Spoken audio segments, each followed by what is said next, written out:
You think you know Danny Koker, the tattooed, bandana-wearing king of custom cars. You've watched him on TV, seen him transform rusty relics into gleaming masterpieces, and thought you'd seen every incredible car in his collection. But what if the most amazing machines, the ones that hold the deepest parts of his heart, were never shown to the world? What if a hidden garage exists, filled with untold stories and vehicles, too personal for any camera?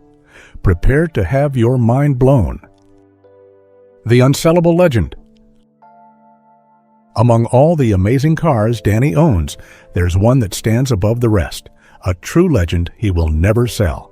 It's his 1966 Mustang Shelby GT 350. This car isn't just a classic, it's a piece of his family history, and the very reason he fell in love with cars. His father bought this GT 350 when Danny was just 9 years old. Danny remembers going down to the garage at night, opening the hood and trunk, and sitting inside, completely hooked. It was this car that sparked his lifelong passion for automobiles. It has been in the family forever, passed down to him after his father passed away in 2008. Danny calls it one of the most significant cars on a personal level, and says he cannot express how special this car is to me. He even declared, "There's no way in the world that car could ever be for sale." This unwavering commitment highlights its priceless value to him, a value that goes far beyond any market price. The 1966 Shelby GT 350 was a high-performance version of the Ford Mustang, introduced in 1965. This model came with a Ford small block 289 cubic inch V8 engine, producing a powerful 306 horsepower and 329 pound-feet of torque. It was small and light, allowing that power to really push it down the road. It was available with either a 3-speed automatic or a 4-speed manual transmission. While 1966 was the first year the GT 350 was offered in colors other than white, Danny has kept his in its original glory, without adding his usual custom touches, showing how much he respects its history and his father's legacy. This car's emotional value transcends any commercial opportunity. It's not a car to be bought, transformed, and sold for TV, so it remains a sacred, unalterable part of his private world, embodying his deepest connection to cars and family. First family ride. Another car with deep family roots is his 1966 AC Cobra. This wasn't just any car, it was the very first one he and his father bought together. This shared experience of buying and working on cars with his dad further cemented his passion and the special bond they shared through automobiles. It holds immense value, estimated to be worth between $1.1 million and $2.1 million today, making it one of the most costly vehicles in his collection. While it's a valuable and impressive car, its primary significance is the shared experience and the foundational memory it represents. This makes it another car whose story is more personal than public, a quiet testament to the origins of his passion that doesn't need a TV spotlight. Even a passionate collector like Danny has regrets. He often says, "I regret every one I've sold." But when pressed, one car stands out, a 1973 Plymouth Satellite Sebring R, painted in a wild plum-crazy purple. He had completely restored this Mopar muscle car and had every intention of keeping it forever. The 1973 Plymouth Satellite Sebring R was a true muscle machine, often available with a powerful 440 cubic inch V8 engine and a 4-speed manual transmission, making it a beast on the road. However, a persistent fan kept upping their offer, eventually reaching twice what the car was worth. As a businessman, Danny had to let it go, but the emotional pain of parting with such a cherished build was clear. Danny's regret over this particular car shows how deeply he connects with his builds, seeing them as more than just vehicles, but as extensions of his own hard work and vision. He also mentioned regretting selling his electric blue 1967 Pontiac GTO convertible, a car he spent a year restoring, which was bought by a fan who offered a not-for-sale price. The GTO, a true muscle car icon, was one of the first and best-looking and performing muscle cars of all time. Danny's restoration brought it back to its former glory and even boosted its power to 650 horsepower, allowing it to compete with modern muscle cars. The fact that he reluctantly sold it, despite his deep attachment, highlights the constant push and pull between his passion as a collector and his role as a business owner. His 1973 Buick Riviera is also on his list of regrets. This classic cruiser, with its aggressive but beautiful lines, was transformed by Count's Customs into a rolling piece of art with one of the most intricate paint jobs you'll ever see. It was even featured at the SEMA show. The 455 cubic inch Olds engine was completely rebuilt to ensure it ran as good as it looked.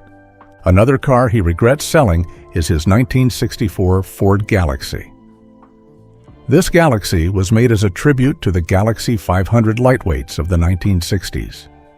It was powered by a 429 cubic inch big block Ford engine, backed with a C4 transmission and painted in a gorgeous Wimbledon white. Ryan, his painter, even hand-painted the 429 cubic inch on the hood. It represented understated coolness and old-school proper Ford muscle. The Plymouth Roadrunner is another car he regrets letting go. Danny describes it as a driver's car, where you feel truly connected to the road in a way modern cars cannot replicate. With its mix of raw power and classic muscle car styling, it's a perfect example of why he loves collecting cars. These profound regrets over selling certain cars, even for high profits, reveal a deeper, often painful, emotional landscape within Danny's collecting journey. Every collector has that one car, the one that slipped through their fingers. For Danny Koker, that car is the 1972 Lamborghini Miura SV. He calls it one of the most beautiful cars ever made. About 15 to 20 years ago, he almost had a deal to buy one, but it fell through at the last minute. He remembers losing the car and says he's still looking for one, even as they become more and more expensive, now worth millions of dollars, with some reaching $2, $3 million, depending on their condition. The Daily Drivers. While his showroom at Count's Customs has a museum open to the public, showcasing many of his amazing builds, Danny also has cars he drives regularly that you might not have seen on TV. These are the cars that offer him pure joy and a chance to escape the daily grind. One such car is his brand new Dodge Challenger, which he loves for its speed and sleek black-on-black look. He's only had it a couple of months, but it's a perfect example of a modern car he enjoys off-camera, emphasizing its fast badge and beautiful color combination. He also has a 1978 Lincoln, maintained to its luxurious origins, with hidden headlights that give it a clean, sophisticated look. This vintage piece adds a touch of class to his collection, showing his appreciation for different eras of automotive design beyond just muscle cars. His 1971 Cadillac Superfly is another personal prized possession. This Cadillac is powered by a massive 500 cubic inch big block Cadillac engine and features front-wheel drive. Les Dunham Coachworks designed the entire front end and the Continental kit in the rear, transforming this Cadillac Eldorado into a true Superfly car, just like the one in the movie. Ryan and the team went all out on the gold paint with heavy metal flake and gold panels, and the interior is decked out in fur and faux snakeskin leather. Danny saw his first one on Woodward Avenue in Detroit as a kid and knew someday he had to have one. His collection also includes a 1932 Ford Roadster, which is considered one of America's oldest and most historic hot rods. It's even known as the original Mattel Hot Wheels car that launched in 1932. The 1955 Chevrolet Gasser is another impressive vehicle in his collection. This car was built not only to look good, but to perform even better. It features an old-school paint scheme, a steel tilt front end, and a complete roll cage for safety. It's powered by a 454 cubic inch Chevy big block with a Hillborn injection system and a turbo 400 transmission.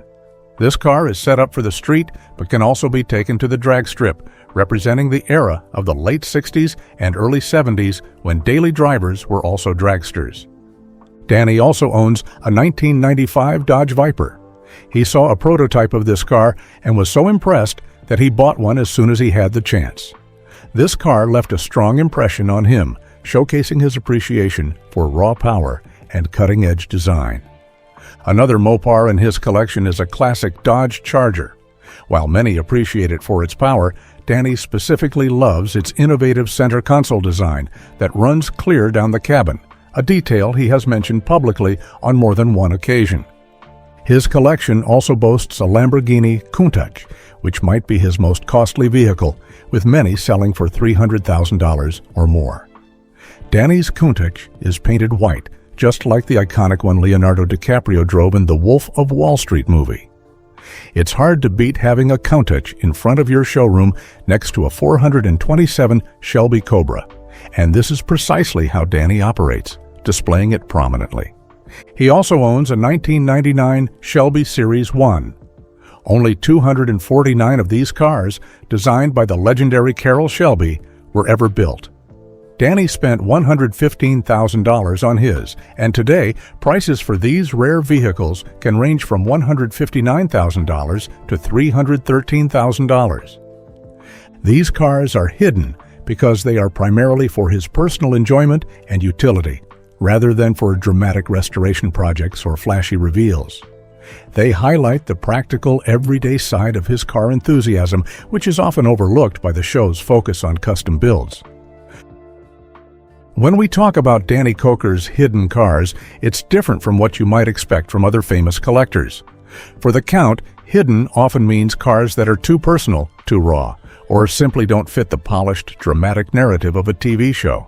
They are cars that exist purely for his own enjoyment or hold a quiet personal significance that doesn't need a camera crew. The Count's customs team works on as many as 15 cars at a time, a truly chaotic but productive environment. The filming for the show was not chronological, meaning different parts of different builds were filmed whenever they could, not in a straight line from start to finish. This way of filming, combined with the constant need for exciting TV content, meant that many ongoing projects, less glamorous jobs, or those that simply did not fit a neat storyline, were likely never fully shown or given their own episode. These are the workhorse projects, the ones that are part of the daily grind but do not make for flashy television. Their stories remain unfilmed, existing only within the walls of the shop, a testament to the continuous work that goes on behind the scenes. Danny Koker has very strong opinions about cars, and not all of them are about classic muscle. He has made it clear that he doesn't like new green cars like the Toyota Prius. This personal preference subtly shapes his collection. It explains why his private collection would be almost exclusively traditional, high-performance vehicles, focusing on the powerful, fuel-thirsty classics he truly loves. It's a taste that doesn't always align with modern trends, but it's authentically Danny. This strong, unspoken preference acts as a hidden filter for his collecting choices, dictating what types of cars would never enter his garage and therefore never be filmed as part of his personal collection. The roots of a car king. Danny Koker wasn't born with a wrench in his hand, but he was born into a world of cars. His father, Daniel Koker Sr., owned a car restoration shop in Cleveland, Ohio. As a young boy, Danny spent countless hours there, soaking it all in. He learned the ins and outs of cars by getting his hands dirty, taking them apart, and figuring out how they worked. This wasn't just a hobby. It was where his deep love for cars truly began. His family even worked for Ford, showing how cars were always in his blood, running through his family's history.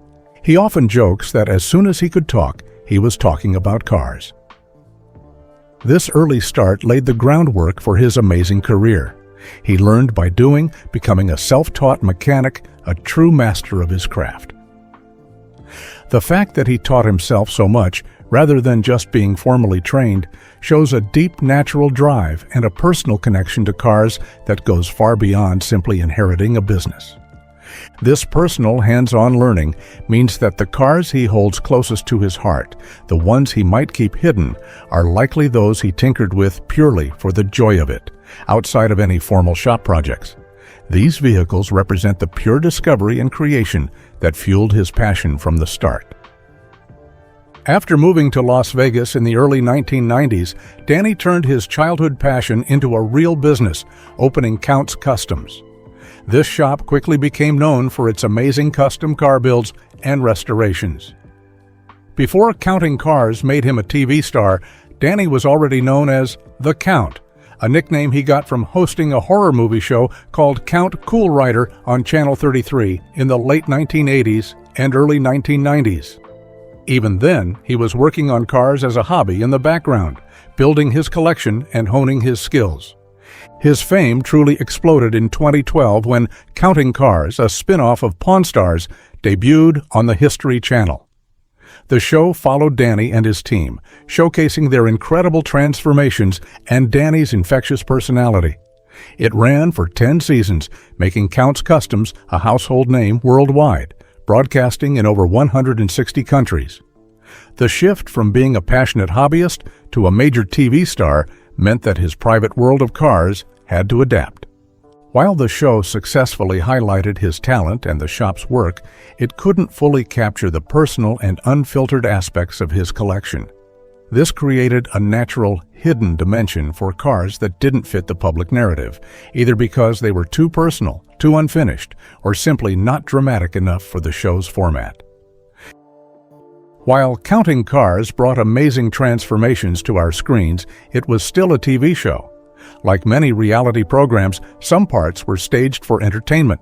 For example, stories about how cars were found were often made up by editors to make the show more exciting, giving viewers a reason to care about each car's journey. The timelines for car builds were often sped up, making it seem like things happened much faster than they did in real life. The team often worked on many cars at once, sometimes up to 15, so filming wasn't always in order.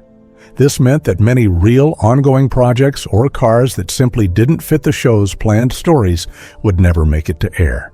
The show's need for good television directly influenced what was not shown. If a car didn't have a dramatic before and after story, a flashy way it was found, or a compelling plot, it was often left out.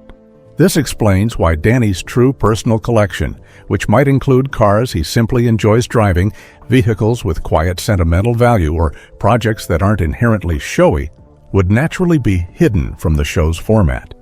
The show's focus on entertainment created a distinct separation between his public, performance-driven collection and his private, authentic one.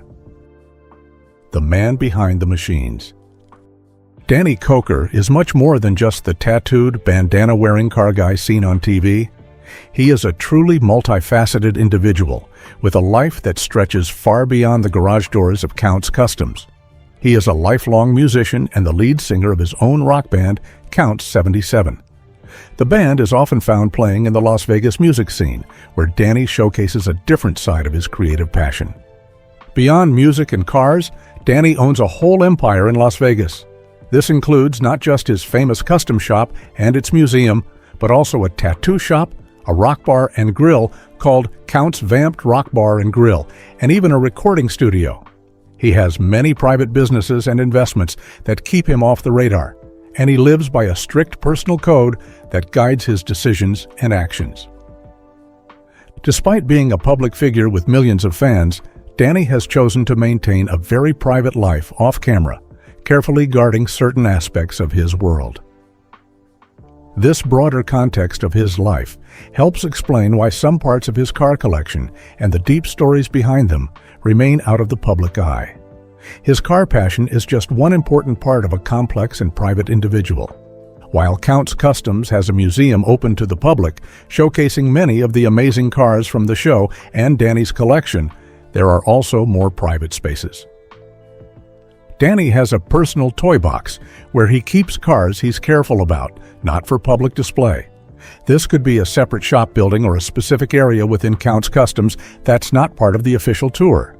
This private sanctuary is where his most cherished vehicles reside, away from the constant gaze of cameras and fans. For Danny, cars and motorcycles are more than just a business. They're a profound form of therapy. He often talks about how riding his choppers and getting in the wind helps blow the cobwebs out of his brain. It refreshes him, recharges his battery, and brings fresh thoughts and ideas. Whether cruising the Las Vegas Strip at night, freaking out tourists, or heading out to beautiful spots like Red Rock Canyon, Mount Charleston, or the Valley of Fire, these rides are his escape. They provide a vital balance to the ups and downs of owning a busy business, allowing him to turn the page in his head for a while.